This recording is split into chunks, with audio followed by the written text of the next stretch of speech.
Imagine, what if just one tiny sound you make becomes the reason for your death? A world where you can't even speak or even breathe carelessly because one mistake and death will be standing right in front of you. The story begins with a family sitting terrified in front of the television inside their home. Every news channel is broadcasting the same report. Mysterious, vicious flying creatures have rapidly spread throughout the area, and anyone who crosses their path is killed within moments. Sometime earlier, in Pennsylvania, two cave explorers were digging deep beneath the ground. During the excavation, they discovered a massive cave that had remained sealed for countless years. Out of curiosity, they opened the passage, never imagining that humanity's worst nightmare was trapped behind it. The moment the entrance is opened, deadly creatures that had been hidden for centuries emerge, and within no time, the entire region descends into chaos. After devastating Pennsylvania, these creatures begin moving toward New York and the surrounding cities. Videos posted online are going viral. In one clip, a mother silently signals her children to stay completely quiet because these creatures cannot see, but their hearing is so incredibly sharp that even the faintest sound leads them straight to their prey. After seeing all this, Hugh realizes that staying in the city is no different from committing suicide. He immediately tells his family to gather the essential supplies. His plan is to reach a place where there are very few people and almost no noise. His close friend Glenn also decides to join them, and under the cover of darkness, both families leave the city. Along the way, Hugh's daughter Allie communicates with her boyfriend through sign language. Since she cannot hear, she silently advises him to leave the city and find a safe place. They look at each other one last time before parting ways. A while later, everyone stops at a gas station. Ally is standing outside with her pet dog when an armed man tries to steal their vehicle. He demands the keys from Hugh, but before the situation gets worse, Glenn shoots him in the leg. The attacker collapses on the spot, and the families immediately drive away. By morning, they reach the highway only to find thousands of vehicles stuck in a massive traffic jam. Everyone is desperately trying to escape. Hugh realizes that getting trapped there would be dangerous.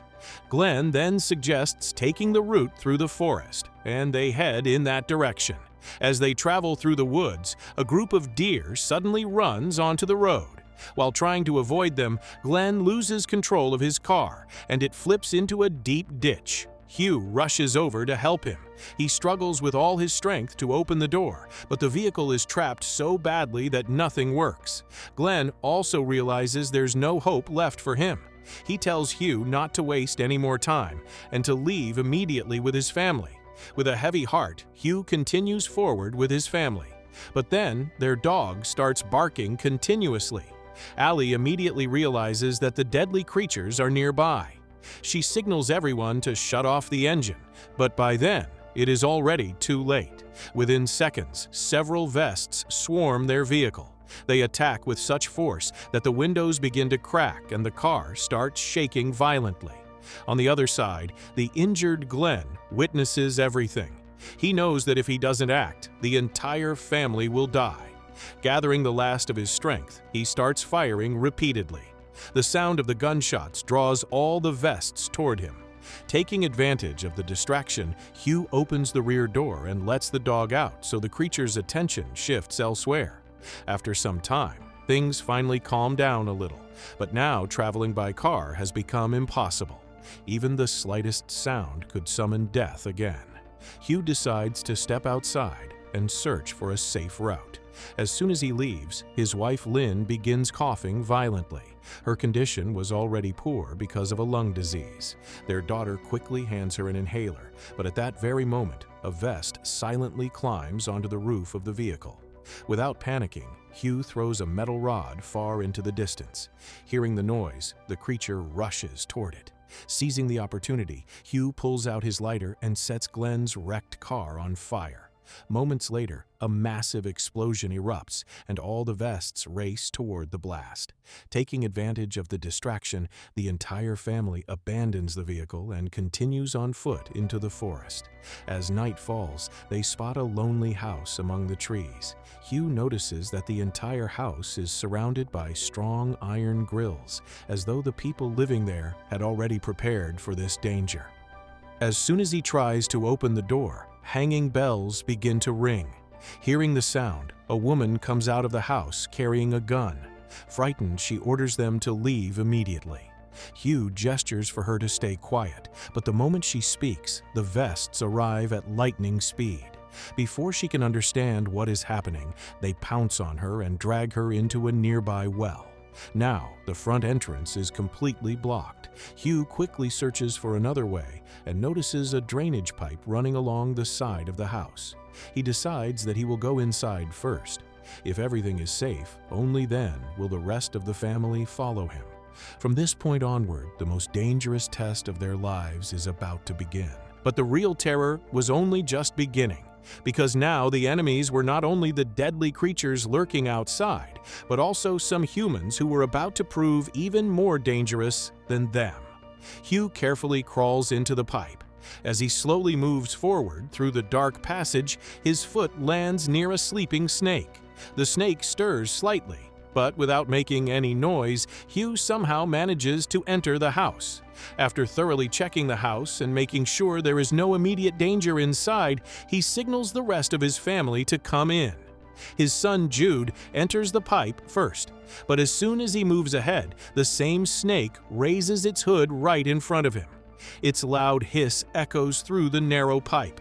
The sound reaches the Wests roaming outside. Within moments, one of the Wests rushes into the pipe like lightning and tears the snake in half. But the danger doesn't end there. Another West lunges at Callie, who is behind them, badly injuring her leg. She cries out in pain. Seeing the situation spiraling out of control, Hugh immediately turns on an old wood chipper machine. Hearing the loud noise, all the Wests rush toward it. As soon as they enter the machine, its spinning blades shred them within seconds. Thanks to this clever move, the entire family somehow makes it safely inside the house. Inside the house, Hugh's mother, who used to be a nurse, carefully examines Callie's wound. The injury is extremely deep. She bandages it for the time being, but realizes that bandages alone won't be enough. The next morning, when she checks the wound again, the infection has spread much further. She says plainly that if they don't get antibiotics soon, it will be difficult to save Callie's life. Seeing no other option, Hugh takes his daughter Allie with him and heads back toward the city. Along the way, signs of destruction are everywhere. The roads are filled with corpses, and in many places, Wests are wandering around looking for prey. After proceeding with great caution, the two finally reach the deserted city. The entire area looks as if no human has lived there for years. They reach a medical store. A mysterious priest, standing at a distance, silently watches them. Since the front entrance is blocked, Hugh enters through the back door. Inside the store, deathly silence fills the air. Lifeless bodies are scattered everywhere. Hugh quickly begins gathering medicines, but then Allie notices movement inside one of the corpses. As soon as she lifts the cloth covering it, she is horrified. The Wests had laid their eggs inside the dead body. Suddenly, one of the eggs hatches and a sticky fluid splashes onto Allie. Startled, she lets out a faint sound. That was all it took. The Wests outside rush straight into the store. The two remain completely still. Then, Allie points toward an old fire siren mounted above. If they can activate it, all the Wests will head in that direction instead. Hugh immediately sets a mop cloth on fire with a lighter. The risk is enormous, but he has no other choice. He manages to get the burning cloth to the siren. Within seconds, the siren echoes throughout the area. Hearing the loud noise, all the Wests race toward it. Seizing the opportunity, Hugh and Allie quietly slip out of the store. Outside, the same priest is waiting for them. He invites Hugh to join his group, but Hugh firmly refuses. Hearing this, anger is clearly visible on the priest's face. When they return home, Callie is given the medicine. Before long, the antibiotics begin to work, and her condition starts improving. During this time, Allie shares something important. She had briefly picked up a radio signal that revealed the West's dislike extremely cold weather. Some people are still alive around the Arctic Circle. She also says that her boyfriend had sent a message asking her to come to a safe place called the Refuge. The only problem was that no one knew its exact location. Just then, the sound of several vehicles is heard outside. The same priest arrives at the house with his armed followers. Once again, he asks Hugh to join his group, but once again, Hugh refuses without hesitation. As he leaves, the priest says something vile and terrifying about Allie. Realizing his intentions, Hugh loses his temper. He grabs his gun, but the priest simply smiles and drives away with his men. Night has fallen. Suddenly, Hugh wakes up. He senses that something strange is happening outside. When he opens the door, they find a little girl standing there. She is terrified, so Hugh brings her inside. Meanwhile, Allie also wakes up. She notices a mobile phone stuck to the window. Before she can understand what's happening, Hugh looks at the little girl's face and is shocked. Her tongue has been cut out so she cannot speak. Hugh immediately realizes that she is not an innocent child, but a trap. He quickly opens her jacket and finds dozens of mobile phones strapped underneath. The very next moment, all the phone's alarms start ringing at once. As the sound spreads across the area, the Wests swarm toward the house and begin smashing through the windows. Hugh quickly dunks the phones into water to silence them, but the priest's men outside begin throwing more phones with ringing alarms into the house. Now the entire house has turned into a deadly trap.